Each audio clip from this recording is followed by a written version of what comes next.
اعوذ باللہ من الشیطان الرجیم بسم اللہ الرحمن الرحیم اللہم صلی علی محمد وآل محمد وعجل فرج آل محمد۔ امام محمد تقی علیہ الصلوۃ والسلام کا یوم شہادت ہے، اور مولا کی شہادت کے موقع پر امام زمانہ علیہ الصلوۃ والسلام کی بارگاہ میں بالخصوص تعزیت پیش کرتے ہیں، اور تمام مومنین و مومنات کی بارگاہ میں بھی تعزیت پیش کرتے ہیں۔ امام علیہ الصلوۃ والسلام کی پوری زندگی ہدایت اور اپنوں پراؤں کی مشکلات حل کرتے ہوئے گزری، اور خود اپنی مشکلات جو امت مسلمہ کی طرف سے امام علیہ الصلوۃ والسلام کو ملی بے حد تھی، بہت زیادہ تھی، لیکن امام علیہ الصلوۃ والسلام اتنے مشکل اور سنگین ادوار میں بھی ہدایت کا چراغ رہے۔ وہ ہدایت کا چراغ تھے، دشمن لینا چاہے ہدایت وہاں مجال موجود تھی، کوئی دوست لینا چاہے، اپنے لینا چاہے، پرانے لینا چاہے، کیونکہ یہ اس رسول کے وسیع ہیں جو عالمین کے لیے نذیر ہے، تو یہ عالمین کے لیے ہدایت ہے۔ ایک ایک معجزے میں جو ان کی ذات سے صادر ہوتا ہے، ہزاروں معجزات چھپے ہوئے ہوتے ہیں، بس غور کرنے کی اور فکر کرنے کی دیر ہوتی ہے۔ کئی سوالوں کے جواب ایک ایک معجزے میں دے جاتے ہیں۔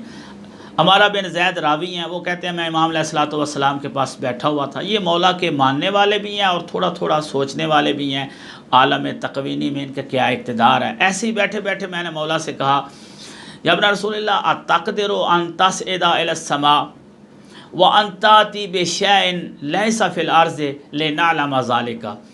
مولا کہ آپ آسمانوں پر پرواز کر سکتے ہیں، آسمانوں میں جا سکتے ہیں، اور وہاں سے کوئی ایسی چیز لے آئیں جو زمین میں نہ ہو تاکہ ہم جان لیں۔ یعنی ہمارا بن زید کو خود زمین کی حدود کا پتہ نہیں ہے، لیکن امام کو کہہ رہا ہے کہ زمین کی حد میں وہ چیز نہ ہو جس کو آپ آسمان سے لے کے آئیں تاکہ ہمیں پتہ چل جائے کہ آپ آسمان پہ جا سکتے ہیں، آپ کی امامت کا اعجاز ہم دیکھ سکیں۔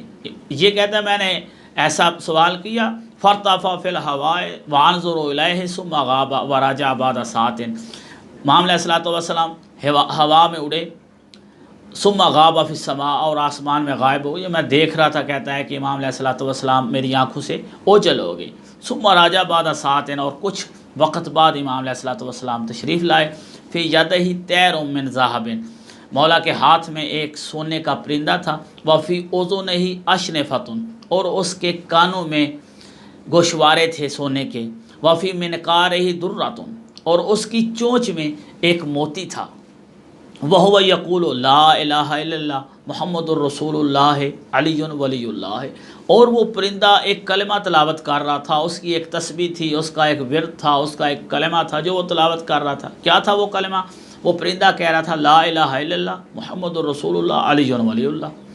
اور جب اس نے یہ تسبیح پڑھی، امام علیہ السلام نے فرمایا ھذا طیر من طیور الجنۃ، ہے ہمارا یہ پرندہ جنت کے پرندوں میں سے۔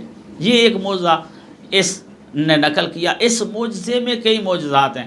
فارتفع فی الہواء، وہ لوگ جو کہتے ہیں کہ اگر براق نہ ہوتی تو رسول اللہ کیسے او ادنا کی منزل تک جاتے، معراج پہ کیسے جاتے؟ امام علیہ الصلوۃ والسلام نے اڑ کر بغیر سواری کے، بغیر اماری کے، بغیر براق کے، بغیر گھوڑے کے، کوئی سواری دنیاوی وہاں کے پاس نہیں ہے، ارتفع فی الہواء، ہوا میں اڑ کے بتایا کہ ہم کسی آسمانوں میں جانے کے لیے، کہیں بھی ملکوت میں جانے کے لیے کسی دوسری چیز کے محتاج نہیں ہیں۔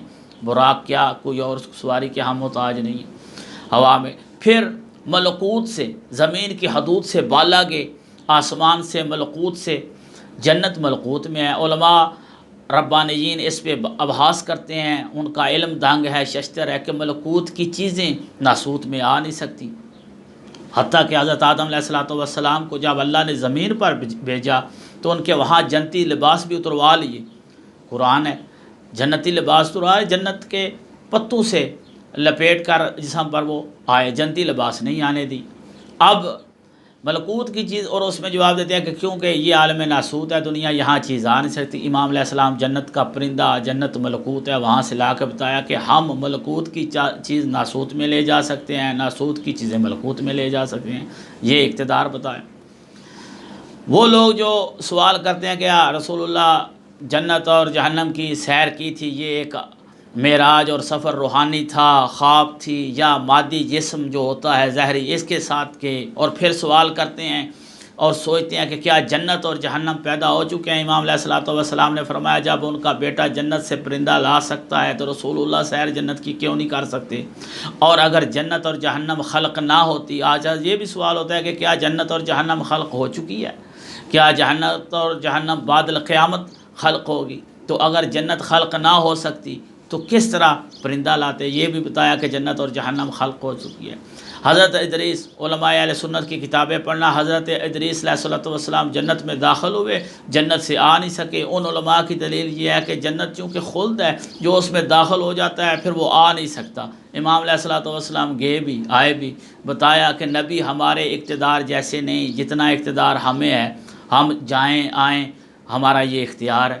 ایک ایک تجزیہ کرتے آپ جائیں۔ پھر جنت سے جو پرندہ لائے، اس نے جو تسبیح پڑھی، لا الہ، جو کلمہ پڑھا لا الہ الا اللہ محمد رسول اللہ علیہ ولی اللہ، اس جنتی پرندے نے آ کر زمین والوں کو بتایا کہ جنت میں یہی کلمہ پڑھا جاتا ہے، اور جنت میں جو بھی جائے گا وہ ان 3 شہادتوں کا اقرار کرتا ہوگا تو جنت میں جا سکے گا، کیونکہ جنت میں تو یہ 3 شہادتیں ہیں۔ لا الہ الا اللہ اس کی توحید کا اقرار ہے، محمد الرسول اللہ رسول اللہ کی رسالت کا اقرار ہے، علی ولی اللہ علی علیہ السلام کی ولایت کا اقرار ہے۔ جنت میں یہ 3 اقرار چلتے ہیں۔ جس کو دشمنی ہو ان میں سے کسی ایک اقرار سے وہ کہیں اور جا سکتا ہے، جنت میں نہیں جا سکتا۔ اور یہ جنتی پرندے نے آ کر تسبیح زمین والوں کے سامنے پڑھی۔ عمارہ بن زید جو ہے وہ راوی ہے، کتابیں بھری پڑھی ہیں۔ تو ایک ایک موضوع میں پوری انسانیت کے لیے ہدایتیں، ایسی برگزیدہ ذوات پر بھی ظلم و ستم ڈھائے گے، اور زہر جفا سے ایسی قدرت کے نور کے ٹکڑے کیے گئے۔